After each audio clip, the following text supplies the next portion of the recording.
Assalamualaikum warahmatullahi wabarakatuh. Salam sejahtera. So kita nak teruskan lagi kita punya tutorial dalam proses pembuatan. So sebelum kita pergi lebih jauh, saya akan buat satu rakaman untuk proses setup. Okey, setup ni satu benda yang amat penting sebenarnya dalam kerja-kerja machining ataupun kerja-kerja pembuatan. Okey, yang jadi punca kepada banyak kesalahan ada kat sini.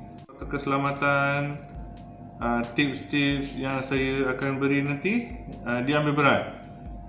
Cuma mesin, peralatan, kaedah yang berbeza tu tak ada masalah. Tapi apa yang kita nak kena tahu, apa yang kita nak kena faham dalam topik ni, mesti diambil perhatian dulu. Okey, untuk topik setup ni, maknanya semua mesin akan guna.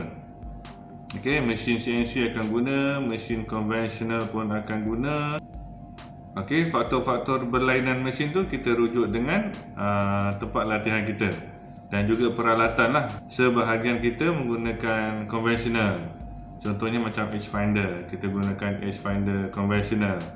Sebahagian kita gunakan elektronik. Okey, macam saya asingkan untuk kerja-kerja konvensional, mesin konvensional, kita gunakan peralatan konvensional. Bila kita pergi kepada CNC, kita gunakan peralatan elektronik. Contohnya macam kita ada electronic edge finder, kita ada untuk setting Z ataupun nama dia base master. Kita gunakan peralatan macam ni.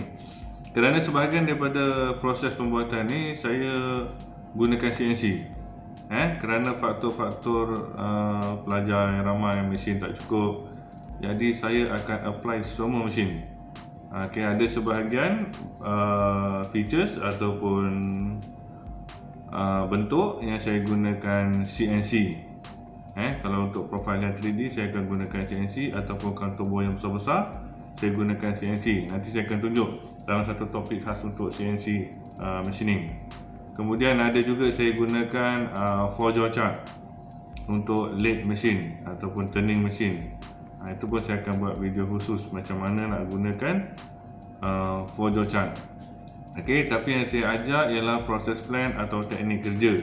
Saya bukan ajar macam mana guna mesin atau macam mana nak gunakan software. Okey, itu rujuk kepada pengajar di tempat masing-masing. Okey, sama juga dengan untuk island machining dengan pocket machining. Saya akan tunjukkan macam mana kita buat dengan cara konvensional dan juga dengan cara CNC. Okey, kita nak bagi kepelbagaian teknik untuk pendedahan pada pelajar. Okey, maknanya sebahagian guna CNC, sebahagian guna konvensional. Okey, kita terus pergi kepada untuk setup workpiece. Okey, nanti boleh tonton dalam video sebenarnya proses ataupun teknik dia. Cuma saya nak beri penjelasan ataupun penerangan sikit kenapa kena buat setiap proses tu. Okey, yang pertama mesti tentang kebersihan. Okey, jaga kita punya kebersihan vice tu, sama ada kita gunakan mechanical vice ataupun hydraulic vice, dia sama je teknik dia, mesti bersih dan juga mesti periksa dia punya keadaan. Kadang-kadang masa kita gunakan mesin terlanggar, terketuk, jadi akan ada dented dekat dia punya jaw tu, movable jaw tu. Jadi bila kat situ ada dented ataupun permukaan tu tak rata, tak bersih, dia akan sebabkan penjajaran workpiece tu tak tepat. Okey, kemudian daripada tu kita dah bersihkan, kita kena buat penjajaran. Okey, macam kita gunakan apa ni? Dial test indicator. Okey, ini pun bergantung kepada kemahiran masing-masing. Okey, tapi mesti kena buat alignment. Ada sebahagian dial ataupun buat penjajaran alignment dekat vice, dekat jaw, movable jaw tu ataupun fixed jaw tu. Dekat fixed jaw tu kita buat alignment. Yang saya tunjukkan dalam video nanti, saya alignment dekat fixed jaw, dekat vice. Okey, ada sebahagian tool maker ataupun machining, dia suka buat alignment dekat dia punya workpiece. Dia pasang dulu, dia clamp dulu, dia alignment ni, pasal dia nak dapatkan straight. Boleh juga, tapi setiap kali nak gunakan, kena buat alignment. Tapi kalau kita nak kurangkan masa kita punya pembuatan tu, kita check semua kita punya alignment mesin dulu. Okey, contoh macam gambar mesin building kat belakang ni kan. Okey, dia punya table X dengan Y, lepas tu dia punya spindle Z, X, Y, Z, itu kita pastikan dia 0 point. Axis dia tepat, baru kita boleh alignment dekat Y. Okay, jadi dia mengurangkan masa setup lah. Kalau setup dekat workpiece ni, setiap kali tukar workpiece, setiap kali tu kita kena buat alignment. Ok, kemudian daripada tu kita kena check kita punya peralatan yang kita gunakan.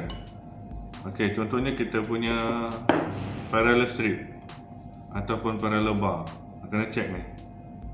Kadang-kadang sama juga, bila kita tak simpan dengan baik, dia sebenarnya ada kotak dia. Lepas tu ada minyak dia, sejenis krim yang kita sapu, masuk dalam kotak dan simpan. Ok, tapi sebahagian kita atau pelajar-pelajar kebanyakan dia simpan benda ni dalam toolbox dia.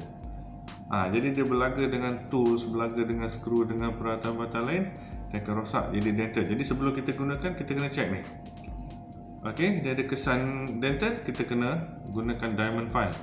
Ok, ni guna diamond file, pasal benda ni harden. Okay, gunakan diamond file untuk bersihkan, lepas tu kita gunakan kertas pasir untuk bersihkan dia. Okay, jadi kedua-duanya kita kena check. Kedua-dua keping kita kena check, kemudian kita mesti pastikan ukuran dia sama.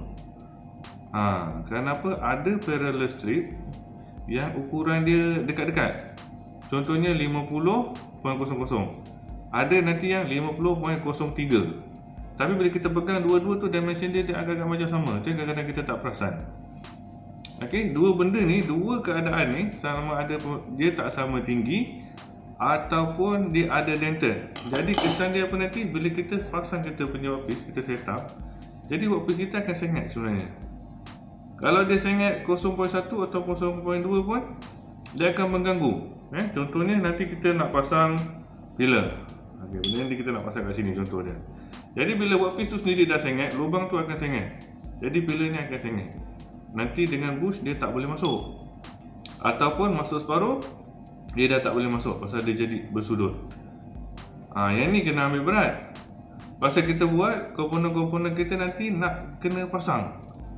Jadi kalau ada benda-benda yang berpasang, kita mesti ambil perhatian untuk jaga dia punya ketepatan. Okey, macam ni kalau katakan dia sengat sikit, 1 degree katakan, mungkin kita tak perasan, tak rasa. Tapi nanti untuk 3 plate mold, untuk akan datang punya mold saya, kita nak pakai ni 250, 300 mm punya pillar. Jadi kalau 1 degree ataupun 2 degree, makin jauh makin besar. Sudut makin tinggi, makin jauh makin besar. Itu yang jadi nanti kita punya tools, kita punya mold ataupun kita punya komponen tak boleh pasang. Ini kena ambil berat. Untuk tool makers, especially tool makers, you tak boleh buat silap dalam benda ni. Okey, jadinya bila kita dah pastikan kita punya vise, kita punya parallel strip, kita punya plate ataupun komponen kita dah semua kita bersihkan, semua dah dalam keadaan baik, baru kita pasang dan buat penjajaran. Buat alignment dia punya sama tinggi dengan parallel strip. Dan juga masa nak pasang nanti, pastikan kita punya lukisan. Okey, dalam video saya ada tunjuk nanti, saya ada sketch datum dekat komponen dan juga saya tunjukkan datum dekat drawing. Okey, pastikan nak set 0 point menggunakan edge finder nanti. Pastikan set 0 point pada komponen sama dalam lukisan. Kita cuma nak pastikan sama ada komponen ni kita buat daripada atas ataupun daripada belakang. Kalau daripada belakang, maka berubah dia punya datum, itu mesti kita kena faham. Itu asas. Okey, jangan silap dengan datum. Selain daripada pembuatan tu menyebabkan tak boleh pasang, sama juga. Datum salah pun tak boleh pasang. Okey, kemudian yang lain daripada tu untuk setting 0x, 0y, kemudian offset separuh. Ini satu perkara lagi, jangan lupa dapatkan diameter ujung ni. Kalau kita pakai conventional edge finder, dapatkan diameter edge finder. Maknanya bila kita dah set kosong, dah touch, contoh daripada sini dah touch, nanti kita nak masukkan separuh diameter tools. Separuh diameter, kita nak masukkan separuh diameter edge finder. Itu semua nak set 0 point, nak offset 5mm. 5mm ni pasal saya punya diameter 10. Kalau ada yang diameter 12, 6 lah. Itu separuh diameter edge finder. Itu semua ada dalam video, nanti boleh tengok terus. Okey, kita terus kepada tontonan video dan teruskan bersama saya. Terima kasih.